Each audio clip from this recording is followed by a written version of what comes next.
Hi there, here at CBT we love to review big fast bikes. But while it's true that superbikes and other high performance bikes are the epitome of the biking world, the bread and butter of the motorcycle world are the small scooters and underbone kapchais that move this country. From students to factory workers to office workers and blue-collar workers, these two-wheeled workhorses move Malaysians and are truly the lifeblood of our nation. Scooters like this new Nmax 155cc, which I am currently riding right now, is the latest offering from Yamaha and it's priced at 8,812 ringgit. Okay, for now let's ride back to our studio at Balai Berita Bangsa so we can take a closer look at this new people mover.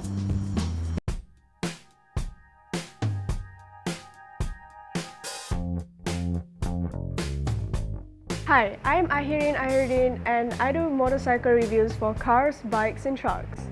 I personally love fast bikes, especially super fast superbikes. But I'm also a great fan of the humble scooter. In my other ordinary life, I'm a student in UiTM Alor Raja Melaka and I commute daily using my very own scooter, which is the Piaggio Liberty 150cc. So, when I was offered the chance to test ride out this Yamaha Nmax 155cc, I just jumped at that opportunity instantly. Now, let's take a look at Yamaha's new baby. As you can see, it has a very interesting, futuristic style. The design of this bike, it is curvaceous, almost bulbous front end. The design is rather stylish, but more to mature kind of way. Being Japanese, it doesn't have that sporty flair like an Italian scooter. It's not really a jeans and sneakers kind of a teenage scooter, but I can definitely picture it being ridden in metropolitan areas such as Kuala Lumpur, perhaps in Bangsa or Damansara, by someone young and stylish on their way to work. Now, let's take a look a little closer to the details. Here we have an LED headlight up front and a matching LED brake light on the rear. The seat height is just 765mm, which is suitable for Asian builds, ladies inclusive. So, it's certainly wide and also very comfortable. As reference, I am 171 cm tall and I can even bend my knees while I flat-foot this bike. This bike weighs only 127 kg and it feels pretty light, especially for a girl. Underneath this bodywork is a 6.6 liter tank, which should give it a range of about 150 kilometers, which is probably more than enough of what this scooter is built for.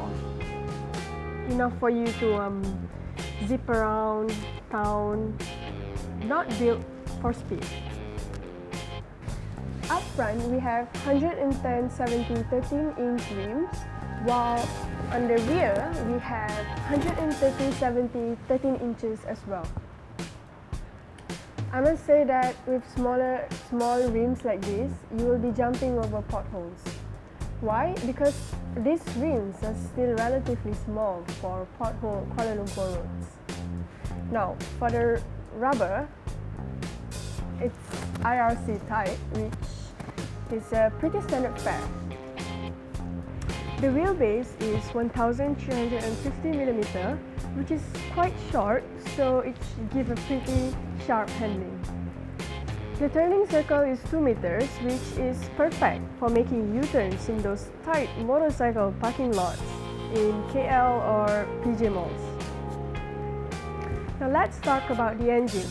Being a scooter, the engine is pretty much hidden under the bodywork, so I'll just brief you on what's underneath. The Nmax is powered by a 155cc liquid-cooled single overhead camshaft 4-valve single-cylinder engine. Power is sent to the rear wheel via a CVT gearbox with belt final drive. It's a typical scooter layout, except this Yamaha has an A-stop sleeve in the form of variable valve actuation, kind of like how V-Type in a Honda Civic works. The Nmax's engine is good for 14.8 horsepower and torque is claimed at 14.4 Nm at 6,000 RPM. That is actually a decent amount of power from just 155cc. The VVS switches intake cam lobes depending on engine speed, which is pretty sophisticated for a sub 10k scooter. Next, let's have a look at the storage, which is one of the reasons why a scooter is so practical. Underneath, we have decent storage space. There are other scooters with more storage room, of course. The Nmax understeer storage won't swallow all types of helmets. Full face helmets of course wouldn't fit in there, and we actually have trouble fitting in a standard open face helmet. Another one interesting feature though, which any Malaysian biker will appreciate. Once you turn off the engine, you can press the switch and the ignition key lock is immediately shielded. You will need another special key on the back of the key fob to unlock the shield. If you have ridden and parked anywhere in Kuala Lumpur, you will know that this is a very valuable feature that will deter would-be thieves from trying to force the screwdriver in the lock and trying to force the ignition on. This is a feature which I like. Finally, before we take this bike for a last spin, there is this one feature that I dislike the most. I mean, of all the names that they could have chosen, why Nmax?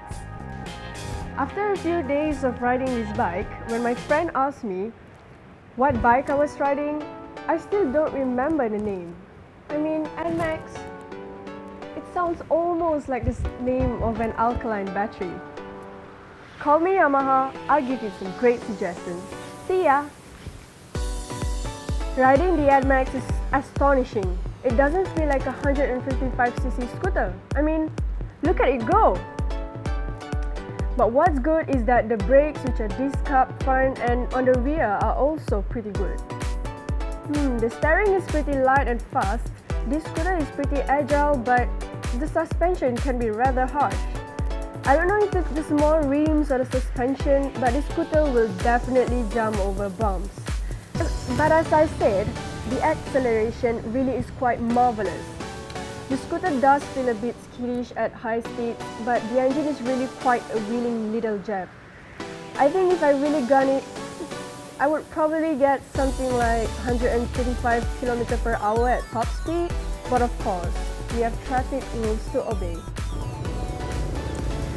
Now, that's it for the Yamaha Nmax 155 review.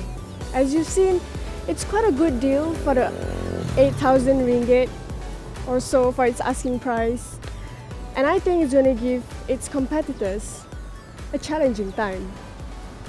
I'm Ahirin. See you next time in the next review for CBT.